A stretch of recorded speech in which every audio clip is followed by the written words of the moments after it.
সন্ত্রাসী কখনো কোনো দলের হয় না, তারা সন্ত্রাসী। এই সন্ত্রাসীরা চিহ্নিত সন্ত্রাসী, তাদের এক একজনের নামে 15টা 14টা 10টা মামলা আছে। তাদেরকে দৃষ্টান্তমূলক শাস্তি দেওয়া হোক। আরেকটা যেটা দুঃখের বিষয়, গতকালকে ফেসবুকের মাধ্যমে দেখতে পেলাম আসামিদের যে মুভমেন্ট, এটা খুবই দুঃখজনক। আমরা যখন গত 17 বছর এই ফ্যাসিস্ট সরকারের বিরুদ্ধে আন্দোলন করেছি, তখন আমরা পুলিশের ভয়ে কিংবা পুলিশের যেই ব্যবহার কিংবা তাদের যে অত্যাচার ছিল আমাদের প্রতি, সেই রকম মামলার আসামি পুলিশ ভ্যানে বসে সিগারেট খায়, হাসি দিয়ে কথা বলে, সিনেমার নাটকের কথা বলে, এটা খুবই দুঃখজনক। 1971 সালে দেশ স্বাধীন হওয়ার পরে আবার 2024 সালের 5ই আগস্টে আমরা যে দ্বিতীয় স্বাধীনতা পাইলাম, সেই স্বাধীনতার মর্মটা কি?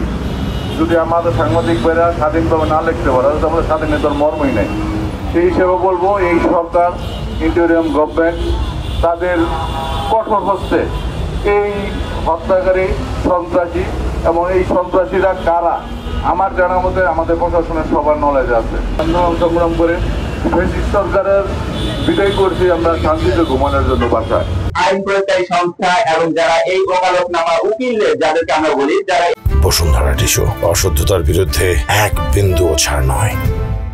দায়িত্বে আছেন, তাদের কাছে একটা সবিনয় অনুরোধ থাকবে, আমাদের সাংবাদিক সমাজ কিংবা রাজনৈতিক ব্যক্তিত্ব আপামর জনসাধারণের উদ্দেশ্যে আমি একটা কথাই বলতে চাই, যে নৃশংসভাবে যারা হত্যাকাণ্ড সংঘটিত করে তাদের পক্ষে যাতে কোনো উকিল না দাঁড়ায়, এটা আমার এই রাজপথে আমরা যারা দাঁড়িয়েছে সাংবাদিক সমাজ, তাদের পক্ষ থেকে আমার এই জোরালো দাবি দাবি।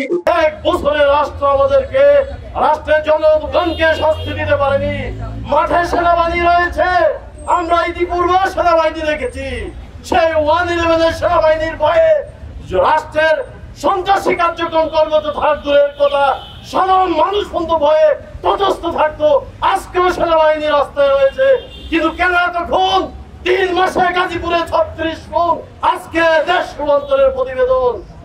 সত্য উদ্ঘাটন করতে গিয়ে যদি আমাদের সাংবাদিকদের উপরে বিভিন্নভাবে অত্যাচার, নির্যাতন, নিপীড়ন, হত্যা মামলা সহ আমাদের উপরে অতর্কিত ভাবে হামলা চালায়, তাহলে আমরা সাংবাদিকতা করব কিভাবে?